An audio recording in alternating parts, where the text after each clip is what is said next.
తండ్రి అయిన దేవునికి స్తోత్రములు. మీ అందరికీ వందనాలు. దేవుని యొక్క వాక్యములోకి మనం ప్రవేశిస్తున్నాం. మరి ముఖ్యమైనటువంటి అంశాన్ని మనం చూడబోతూ ఉన్నాం. లోకమంతా కూడా దేనిని ఆధారం చేసుకొని దేవుని గురించి కానీ, మానవుని గుర్చిని కానీ, మానవుడి యొక్క రక్షణ గురించి కానీ, విమోచనముని గురించి కానీ, అదృశ్యమైన వాటిని గురించి కానీ ఈ లోకంలో ఒక సువార్త ప్రకటింపబడుతుందో అదంతా కూడా ఒక గ్రంథములో నుండి ప్రతి ఒక్క బోధకుడు కానీ, ప్రతి ఒక్క వాక్యమును మరి ప్రకటించేటటువంటి వారు కానీ ప్రకటించడం జరుగుతుంది. కనుకనే ఈ దినమున సర్వలోకానికి ప్రకటించబడుతున్నటువంటి ఏ గ్రంథమును ఆధారం చేసుకొని సత్యమును ప్రకటించబడుతుందో ఆ సత్య గ్రంథాన్ని ఇప్పుడు మనము పరిశీలన చేయబోతూ ఉన్నాం. ప్రతి ఒక్క ఇంటిలో, ప్రతి ఒక్క చేతిలో ఉంటున్నటువంటి ఈ యొక్క మరి బైబిల్ అనబడేటటువంటి దేవుని గ్రంథం ఇది సత్య గ్రంథం. అందుకే ఈ యొక్క గ్రంథము పైన ఎప్పుడు కూడా పరిశుద్ధ గ్రంథము అని ముద్రించటం జరుగుతూ ఉంటుంది. పరిశుద్ధ గ్రంథం అంటే ఒక శ్రేష్టమైన మంచి గ్రంథం. లోకంలో ఎన్నో గ్రంథాలు ఉన్నాయి, ఎన్నో మత సంబంధమైనటువంటి బోధలు ప్రకటించబడుతున్నవి. కానీ దేవుని గ్రంథం అని పిలువబడేటటువంటి ఈ బైబిల్ గ్రంథము క్రైస్తవులు అనేటటువంటి ప్రతి ఒక్కరి చేతుల్లో, ప్రతి ఒక్కరి ఇంటిలో, ప్రతి ఒక్కరికి ఈ గ్రంథాన్ని కలిగి ఉండటం జరుగుతూ ఉంది. అయితే ఈ గ్రంథమును గురించి నీకు తెలియకపోతే, ఈ గ్రంథ విశిష్టత నువ్వు తెలుసుకోకపోతే, అది వాస్తవము సత్యమని గనక నువ్వు ఆలోచన చేయకపోతే, అందులో ఉన్నటువంటి విషయాలు అవి నీ హృదయములో ఫలించవు. ఇది దేవుని గ్రంథం. ప్రపంచంలో అత్యధికంగా ముద్రించి ప్రకటింపబడుతున్నటువంటి గ్రంథం ఏదైనా ఉందంటే అది బైబిల్ ఒకటి మాత్రమే. వేల లక్షల కోట్ల కొలది గ్రంథాలు ముద్రించబడి ప్రచురించబడుచు అమ్ముడు పోవచ్చు ఉన్నవి. ఈ గ్రంథం యొక్క విశిష్టత కానీ, వన్యత కానీ అది నానాటికి పెరుగుతూనే ఉన్నది కానీ తగ్గిపోవటం లేదు. అందువల్ల ఇది సత్యమైనటువంటి దేవుని గ్రంథమని దేవుడే బయలుపరిచినాడు. అంటే దేవుడు పలికినటువంటి మాటలు, దేవుడు చెప్పవలసినటువంటి విషయాలు, మానవుడు గ్రహించవలసినటువంటి సత్యములు, మానవుడికి కావలసినటువంటి నిత్యమైనటువంటి వాస్తవ జీవితము. ఒక విధంగా చెప్పాలంటే దేవుడి యొక్క మనస్సు, చిత్తమంతా కూడా ఈ అంచె దినాలలో ఆయన గ్రంథము ద్వారా తప్పితే మరొక మార్గం అనేటటువంటిది ఏదీ లేదు. అనాది కాలం నుంచి కూడా దేవుడు జనులకు ఆయన కట్టడలు నియమిస్తూ దాన్ని అనుసరించి జీవించమని బోధిస్తూ ఉంటాడు. ఈ కట్టడలు కట్టు లేకపోతే జనులు ఏమైపోతారు అంటే అక్రమ మార్గంలో నడిచిపోతూ ఉంటారు. అందువలనే ఒక కట్టడ, ఒక నియంత్రణ, ఒక నియమం అనాది కాలం నుంచి కూడా దేవుడు మానవులకు బయలుపరిచి తెలియచేస్తూనే ఉన్నాడు. ఎందుకంటే దేవుడు మానవులను సృజించిన సృష్టికర్త. అందువల్ల తాను ఎలాగో సృజించబడ్డాడో, నిర్మించబడ్డాడో, సృష్టించబడ్డటువంటి మానవుడికి తెలియదు. రెండవది, తాను ఎవరు సృష్టించారో, ఆ సృష్టికర్త ఎవరో మానవుడు తన జ్ఞానంతో తెలుసుకోలేడు. అంతేకాదు, తాను ఎక్కడి నుండి వచ్చాడో, ఈ భూమి మీద ఎలాగ జీవించాలో, ఎక్కడికి తిరిగి వెళ్ళాలో, ఎలాంటి బ్రతుకు బ్రతకాలో, ఎలాంటి జీవితాన్ని జీవించాలో ఆ విషయాలను మానవుడు తెలుసుకోలేడు. అందుకని ఏ సృష్టికర్త అయితే నిర్మాణకుడై మానవుని సృజించినాడో, ఈ సంవత్సరాన్ని సృజించినాడో, ఆ సృష్టికర్తే మానవులకు తమ జీవితాల గురించి వాస్తవ సత్యాలను బయలుపరుస్తూ ఉంటారు. నాయకుడు లేని ఎడల జనులు కట్టులేక తిరుగుతారని సామెతల గ్రంథం ప్రకటించడం జరిగింది. కనుకనే దేవుడు అనాది కాలం నుంచి కూడా నాయకుడై, న్యాయాధిపతి అయి, ఆయన నియమాలను, నీతిని, ధర్మమును ఎల్లవేళలా మానవుడికి తెలియచేస్తూనే ఉంటాడు. కనుకనే అనాది కాలం నుంచి మానవుడితో దేవుడు సంభాషించిన విధానాన్ని కనుక మనం ఒకసారి ఆలోచన చేస్తే, మొదట సృజించబడినటువంటి నరులైన ఆదాము, హవ్వలు, వారితో దేవుడు స్వయంగానే మాట్లాడాడు. గ్రంథరూపముగా వారికి వ్రాసి ఇచ్చి అలాగ వాక్యము ద్వారా మాట్లాడాలి, లేదా మధ్యవర్తులను నియమించుకొని వారితో మాట్లాడాలి. దేవుడు స్వయంగానే వారికి తెలియచేయాలనుకున్నటువంటి ఆయన చిత్తమునైతేనేమి, మానవుడు కలిగి ఉండవలసినటువంటి నీతిని గురించి అయితేనేమి, సత్యముని గురించి అయితేనేమి, ఆయన స్వయముగానే వారికి తెలియచేసేవాడు. అలాగే ఎంతకాలం జరిగింది? చాలా కాలం జరిగింది. ఆదాము మొదలుకొని మోషే వరకు కూడా ఆయన స్వయంగానే మాట్లాడటం జరిగినది. అంటే దాదాపు ఆదామును సృజించిన 2500 సంవత్సరాల వరకు కూడా ఆయన స్వయంగానే మాట్లాడేవాడు. ఎలాగంటే, కుటుంబంలో ఉన్న కుటుంబ పెద్దను పిలుచుకొని తాను ఏమైతే బయలుపరచాలనుకున్నాడో ఆ విషయాన్ని ఆ కుటుంబ పెద్దకు తెలియచేసేవాడు, బయలుపరిచేవాడు తన చిత్తాన్ని. ఆ కుటుంబ పెద్ద తన కుటుంబ సభ్యులకైతేనేమి, మిగతా వాళ్ళకైతేనేమి ప్రకటించవలసినటువంటి అవసరం ఉన్నది.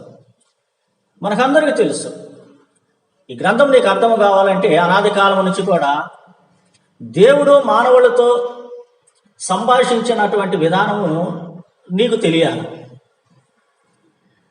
మొట్టమొదట కుటుంబ పెద్ద అయిన ఆదామును ఆయన పిలిచేవాడు. ఆయన ఏమి తెలియచేయాలనుకుంటున్నాడో ఆ విషయాలు తెలియపరిచేవాడు, బయలుపరిచేవాడు. మానవుడి యొక్క నియమాలను స్వయంగా చెప్పేవాడు. అలాగా మోషే కాలం నాటి వరకు కూడా ఈ యొక్క పద్ధతిలో దేవుడు మానవాళితో సంభాషించున్నాడు. అబ్రహాముతోనైతేనేమి, నోవాతోనైతేనేమి, ఇస్సాకుతోనైతేనేమి, యాకోబుతోనైతేనేమి, ఇక చివరిగా తన ప్రజలైన ఇశ్రాయేలులతో మాట్లాడాలనుకున్నప్పుడు దేవుడు మోషే అహరోనులను ఏర్పాటు చేసుకున్నాడు. ఇక అక్కడ నుంచి, ఇక మోషే కాలం నుంచి దేవుడు మధ్యవర్తిని ఏర్పాటు చేసుకున్నాడు. ఎందుకంటే అప్పటికే ఇశ్రాయేలు ప్రజలు విస్తరించి లక్షల కొలది ప్రజలుగా వారు ఆశీర్వదించబడ్డారు. ఇక ఐగుప్తులో నుంచి వారు బయటకు రావడం జరిగింది. 6 లక్షల కాల్బలం కలిగినటువంటి వీరులే ఉన్నారు. దాదాపు 20 లక్షల పైచిలుకుల జనాభా ఆ దినమున బయటికి రావటం జరిగినది. ఎన్నో వేల కుటుంబాలు ఇశ్రాయేలు ప్రజ కలిగి ఉన్నారు. అందువల్ల దేవుడు ఇక ప్రతి కుటుంబ సభ్యుడితో ముచ్చటించి తెలియచేసేటటువంటి విధానం మార్చినాడు. ఎలాగంటే, ఒక మధ్యవర్తిని నియమించుకొని, అనగా ఒక ప్రవక్తను ఏర్పాటు చేసుకొని తాను ప్రజలకు ఏమైతే చెప్పాలనుకున్నాడో దానినంతటిని ఆ యొక్క తన ప్రవక్త నోట ఉంచి, ఆ ప్రవక్త నోట ద్వారా దేవుని యొక్క చిత్తాన్ని ప్రజలకు తెలియచేసేవాడు. అంటే జాగ్రత్తగా ఈ విధానాన్ని ఆలోచన చేయాలి. మొట్టమొదటిగా స్వయంగా మాట్లాడాడు, ఇప్పుడు మధ్యవర్తిని నియమించుకుంటున్నాడు. ఆ మధ్యవర్తి ద్వారా దేవుడు బయలుపరిచినటువంటి బయలుపాటును తన ప్రజలకు తెలియచేసుకునేవాడు. ఇలాగే ఎంతకాలం జరిగింది? 1500 సంవత్సరాల వరకు, అంటే క్రీస్తు ప్రభు వారి లోకానికి వచ్చేటంత వరకు. ఆ తరువాత ఇక సర్వలోక మానవులతో, సర్వలోక జనులకు ఆయన ఏ విధముగా తన పరలోకపు చిత్తాన్ని బయలుపరచాలని ఆలోచన చేసినాడో మనకందరికీ తెలుసు. హెబ్రీయులకు రాసిన పత్రిక 1వ అధ్యాయంలో. కాబట్టి నానా సమయంలోనూ నానా విధములుగా మన పితరులతో మాట్లాడిన మన దేవుడు ఈ అంచె దినముల యందు కుమారుడి ద్వారా మనతో మాట్లాడు.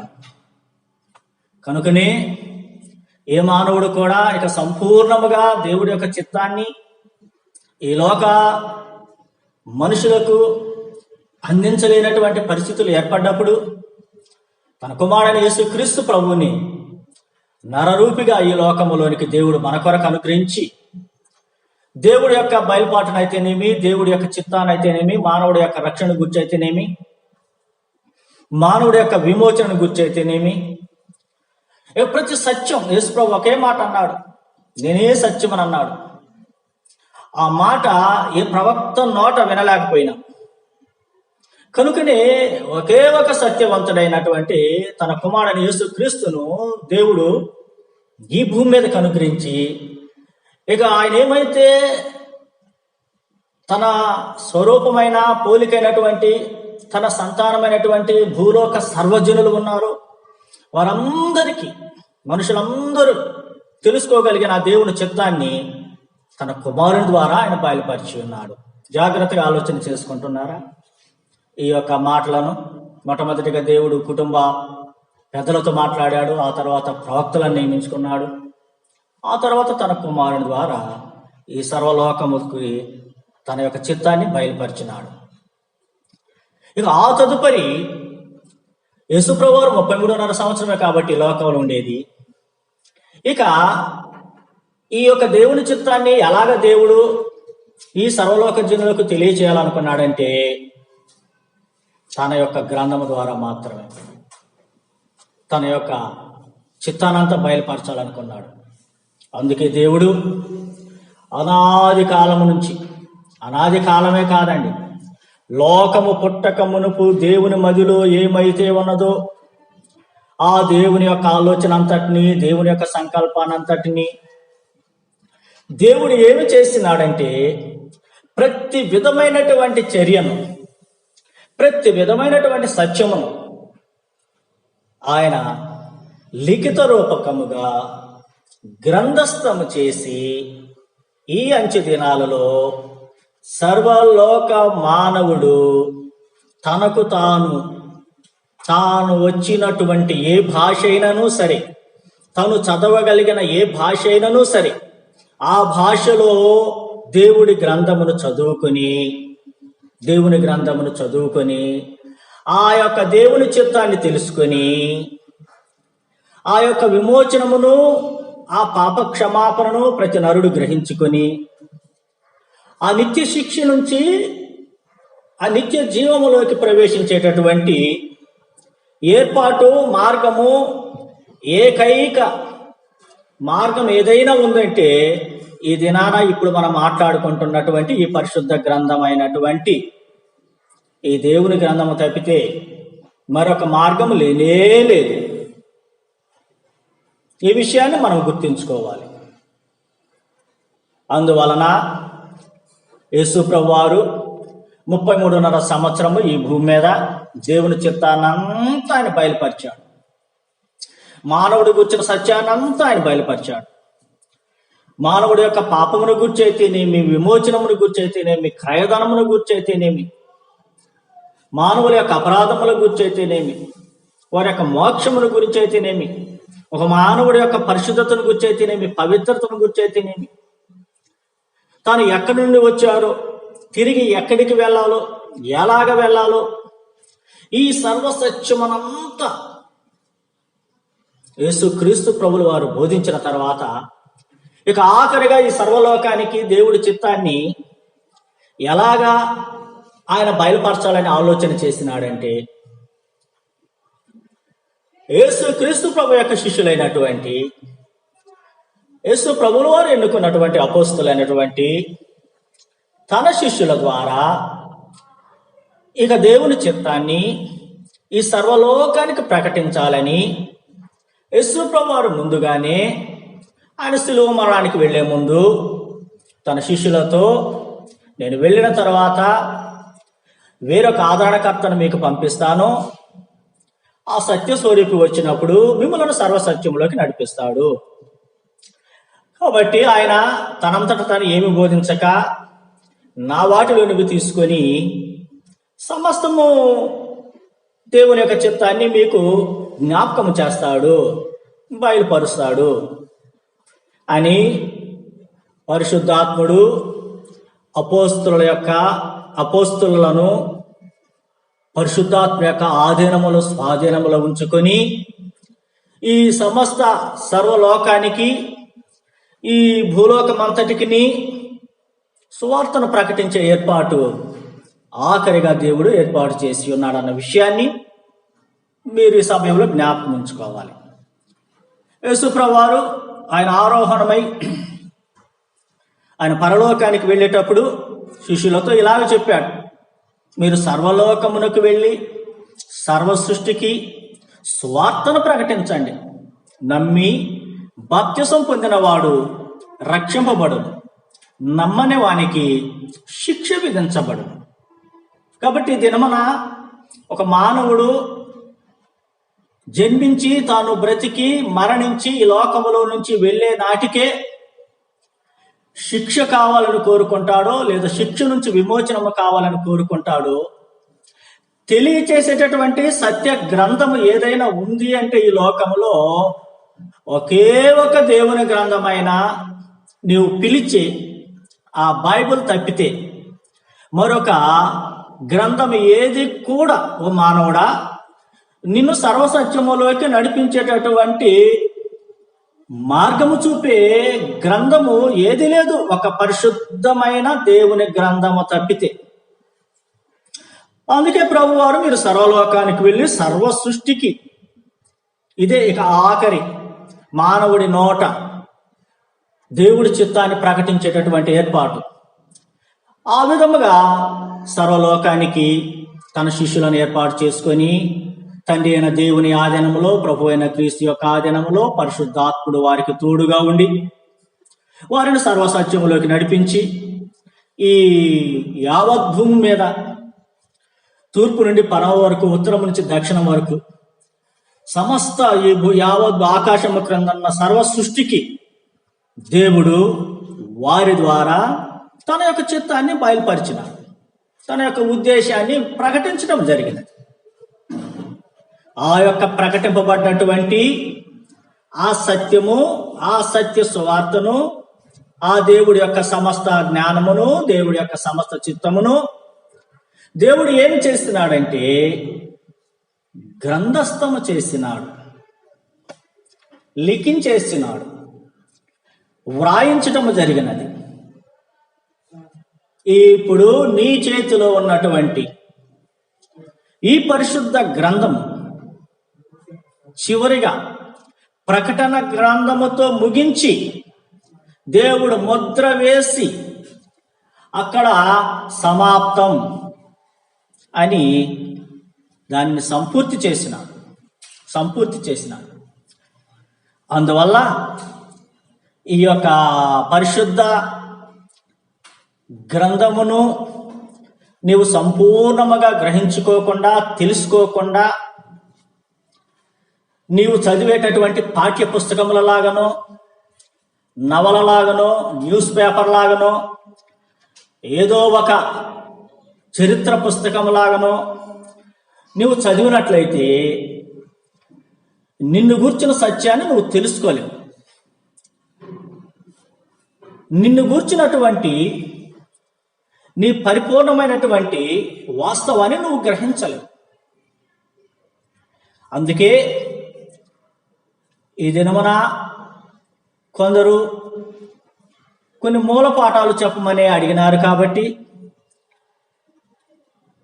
వారు కొన్ని నేర్చుకోవాల్సినటువంటి విషయాలను గురించి బయలుపరచమని, ప్రకటించమని వారు కోరినారు. కాబట్టి ఈ దినమున ఇట్టి మూల పాఠాలను మీకు తెలుపవలసి వస్తుంది. నా ప్రియ దేవుని జనాంగమ, ఈ బైబిల్ గ్రంథంలో 66 పుస్తకాలు ఉన్నవి. ఆదికాండ గ్రంథముతో ఆరంభమైనటువంటి ఈ పరిశుద్ధ గ్రంథము ప్రకటన గ్రంథముతో ముగించబడుచు ఉన్నది.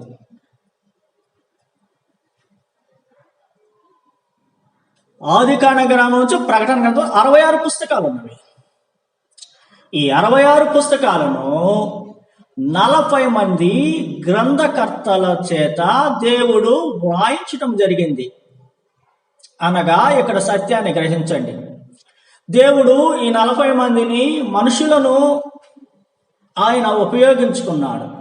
అంటే వారి యొక్క జ్ఞానమును కాదు, వారి యొక్క తెలివిని కాదు, కేవలము ఈ 40 మంది యొక్క చేతిని, ఆ చేతిలో ఉన్న వారి కలమును మాత్రమే ఉపయోగించుకున్నాడు. దేవుడు చెప్పినదే సమస్తము వ్రాయుటకు ఈ 40 మంది యొక్క చేతులను, ఆ చేతిలో కలమును తప్పితే దేవుడు వారి బుద్ధి జ్ఞానములలో దేనిని కూడా ఉపయోగించుకోలేదండి. ఈ గ్రంథములో మానవుడి యొక్క ఏ జ్ఞానమైనా, ఏ తత్వజ్ఞానమైనా కూడా ఎట్టి పరిస్థితులలో జత చేయబడలేదు. అందుకే దీనిని పరిశుద్ధ గ్రంథము, దేవుని గ్రంథము అని పిలుస్తూ ఉన్నాం. దాదాపు 1600 సంవత్సర కాలం పట్టింది ఈ గ్రంథమును వ్రాయటానికి. ఆదికాండ గ్రంథము నుంచి మలాకి గ్రంథము వరకు 1500 సంవత్సరాల కాలం పట్టింది నా ప్రియ జనాంగమా. ఈ దేవుడు ఆ పాత నిబంధన అని పిలువబడేటటువంటి ఆ యొక్క ఆదికాండము నుంచి మలాకి గ్రంథం వరకు వ్రాయబడినటువంటి 39 పుస్తకాలు, ఆ తదుపరి మత్తయి సువార్త నుంచి ప్రకటన గ్రంథం వరకు వ్రాయబడిన 27 పుస్తకాలు 100 సంవత్సరం లోపు వ్రాయబడి ఉన్నవి. వెరసి 1600 సంవత్సర కాలం పట్టింది ఈ గ్రంథమును దేవుడు మన కొరకు వ్రాయించుట కొరకు 40 మంది గ్రంథకర్తలను ఆయన వాడుకొని ఉన్నాడు. 40 మంది గ్రంథకర్తలంటే నేను చెప్పిన మొదటి సత్యాన్ని మీరు ఎల్లవేళలా గుర్తుంచుకోవాలి. వారి యొక్క చేతిలో కలమును మాత్రమే దేవుడు ఉపయోగించుకున్నాడు. ఆ విధముగా భూమి ఆకాశాలు సృజింపబడక మునిపే దేవుడి మదిలో ఏముందో, దేవుడి యొక్క అనాది సంకల్పము దగ్గర నుంచి రేపు ఈ భూమి ఆకాశాలు లయమైపోయి సమస్తము కలిసిపోయే నాటికి ఏమి జరగబోతుందో అన్న విషయాలను దేవుడు ఈ గ్రంథములో వ్రాయించి ఉన్నాడు. ఒక మాటలు చెప్పాలంటే వర్తమాన, భూత, భవిష్యత్ కాల విషయాలన్నింటినీ తెలియచేసే గ్రంథం అది. అనగా ఈ బైబిల్ గ్రంథంలో జరిగిపోయిన విషయాలు వ్రాయించడం జరిగింది, జరుగుచున్న విషయాలు వ్రాయించడం జరిగింది, జరగబోవు విషయాలు కూడా వ్రాయించడం జరిగింది. ఇది ప్రాముఖ్యం. జరగబోవు విషయాలను ఏ జ్ఞానులు చెప్పలేరు, ఏ తత్వవేత్త తెలియపరచలేడు, ఏ గ్రంథము బయలుపరచదు. నీ చేతిలో ఉన్న పరిశుద్ధ గ్రంథమైన ఆ దేవుని గ్రంథము తప్పితే భవిష్యత్తును గూర్చి, భవిష్యత్తులో జరగబోయేటటువంటి సత్యములను గూర్చి నీవు కనుగొనాలన్నా, అంటే నువ్వు మరణించిన తరువాత ఏమి జరగబోతుందో నీకు తెలుసా? ఏ వార్తాపత్రిక అయినా చెప్పగలదా? ఏ పాఠ్య పుస్తకమైనా చెప్పగలదా? భూలోకములో ఎన్ని వేల లక్షల పుస్తకాలు ఉన్నాయో నాకైతే తెలియదు, గ్రంథాలు ఉన్నాయో నాకైతే తెలియదు, కానీ అవి ఏవి కూడా నువ్వు మరణించిన తర్వాత ఏమి జరగబోతుందో చెప్పలేరు. ఆ చెప్పగలిగినటువంటి ఒకే ఒక మహాజ్ఞాని తండ్రి అయిన దేవుడు. కనుకనే ఆయన మాత్రం బయలుపరిచిన సత్యము నీ చేతుల్లో ఉన్న బైబిల్ గ్రంథంలో ఉన్నది. అందువలన ఈ బైబిల్ గ్రంథమును గురించి నువ్వు నేర్చుకో, తెలుసుకో. రాబో పాఠములో ఇంకా ఈ బైబిల్ గ్రంథాన్ని గురించి మరి ఎక్కువగా నీవు సమాచారమును తెలుసుకోవటానికి సిద్ధముగా ఉండు. అంతవరకు దేవుడు మిమ్మల్ని దీవించి ఆశీర్వదించునుగాక. ఆమేన్.